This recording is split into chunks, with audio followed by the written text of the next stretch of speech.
Hello বন্ধুরা, সকলে কেমন আছো? আশা করছি ভালো আছো। আর আমরা তো ভালোই আছি। তো সকালবেলা উঠেই চলে এসেছি সমুদ্র সৈকতের পাড়ে সূর্য উদয় দেখতে।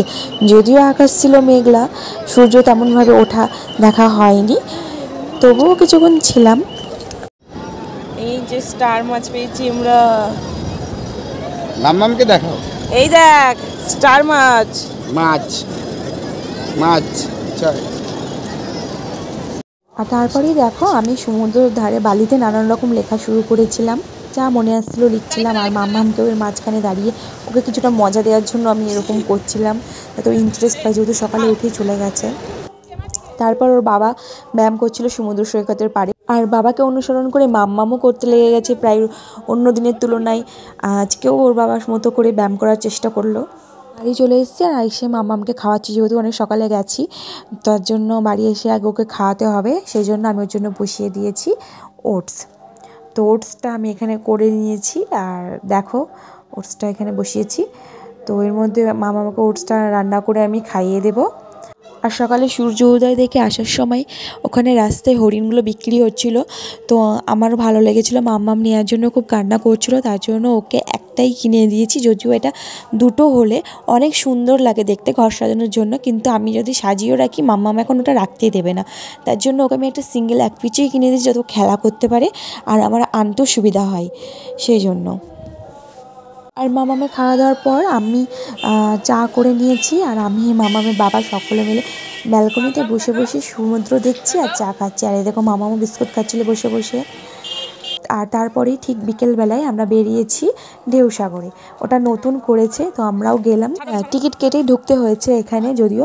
আর ভিতরে প্রচুর নতুনত্ব জিনিস, খুব সুন্দর করে সাজানো গোছানো পরিবারটি। আর এই দেখো হাঁসের পিছন পিছন দৌড়ে বেড়াচ্ছে। আর এই যে একটা মুরগি। আর এখনও উঠে পড়েছে সিংহের পিঠে, ভয় পাচ্ছিল প্রথমত, তারপর ঠিক হয়ে গেছিলো। তারপর বলছে আমি বাঘের পিঠে উঠবো, চলো আমাকে বাঘের পিঠে নিয়ে চলো। হরিণটা দেখলো, হরিণের কাছে গিয়ে দাঁড়ালো স্টাইল মেরে ছবি তোলার জন্য। আর তারপর উঠে পড়েছে এই দেখো বাঘের উপর। আর আমরা ওখান থেকে চলে আসার পর রুমে এসে মাম্মাকে খাইয়ে নিয়ে রেডি হয়ে চলে গেছি ওল্ড দীঘাতে, যেহেতু ওখানে মেলাটা বসে আর খুব জমসম হয় সেই জন্য। তো মাম্মা আর আমি অলরেডি এখানে চলে এসেছি, আর ওর বাবা টুকিটাকি খাবার কিনছিল, আমরা ওখানে বসে বসে খাচ্ছিলাম আর সমুদ্র দেখছিলাম।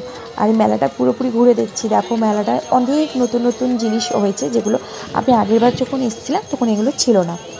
আর তার সাথেও হচ্ছে মানুষ অনেক পরিবেশ সম্পর্কে সচেতন হয়েছে। যেমন আমরা মেলা থেকে যেসব জিনিসগুলো খেয়েছিলাম, চা কফি বলো বা বাদাম, এগুলো খেলে মানুষ মানে ওরা একটা করে প্যাকেট দিচ্ছে নোংরাগুলো ফেলার জন্য, অথবা ডাস্টবিনে গিয়ে ফেলতে হচ্ছে। তাহলে মানুষ পরিবেশ সম্পর্কে অনেকটাই সচেতন হয়েছে, এগুলো দেখেও না অনেক বেশি ভালো লাগে। আর তারপরেও মেলার ভিতর অনেক অনেক নতুন নতুন জিনিস ছিল। আর টুকিটাকি বাড়ি সবার জন্য মোটামুটি আমরা কেনাকাটাও করেছিলাম। আর এই যে ব্যাগের দোকানে এসেছে তো মার জন্য একটা ব্যাগ কিনেছিলাম, তো সেই জন্যই এখানে আসা। তো গাইস আমরা সব ঘুরে চলে এসেছি, আর এখন এই যে হোটেলে ঢুকবো, তার আগেই মাম্মামকে একটু দোল খাইয়ে নিচ্ছি। এই যে দোলটাই বাবার সাথে বসে বসে দোল খাচ্ছে, আমিও একটু বসে পড়েছি। আর এরপর আমরা রাতে ডিনারটা কমপ্লিট করে নেবো, তারপর ঘুমিয়ে পড়বো আজকে তাড়াতাড়ি। তো কালকে সকালবেলায় মোহনায় যাব, তো সেখানকার ভিডিওটা তোমাদেরকে দেখাবো কালকে কেমন সূর্য উদয় হয়। যদি সকাল সকাল যেতে পারি মাম্মামকে নিয়ে, তাহলে অবশ্যই কালকে শেয়ার করো। তখন ভালো থেকো, তো টাটা।